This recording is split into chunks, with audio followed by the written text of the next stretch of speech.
คลิปนี้จะมาถามความในใจอีโม่งครับอีโม่งแต่งตัวใส่อีโม่งนะครับเขาว่าระหว่างน้องงัวกับน้องเมีย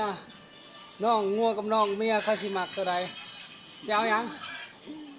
ฮะบ่ฮู้แต่เขาบอกว่าน้องเมียน่ะแซ่บกว่าน้องงัว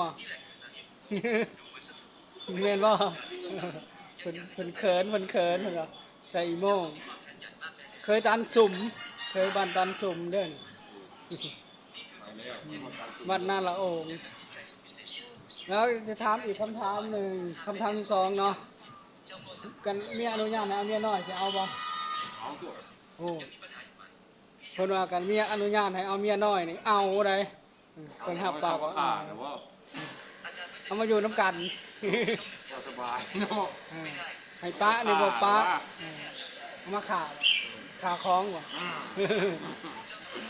กันให้ป้านี่บ่ป้าเอามาเพิ่มมาอยู่น้ำกันเป็นข้อบ่ขาดก่อน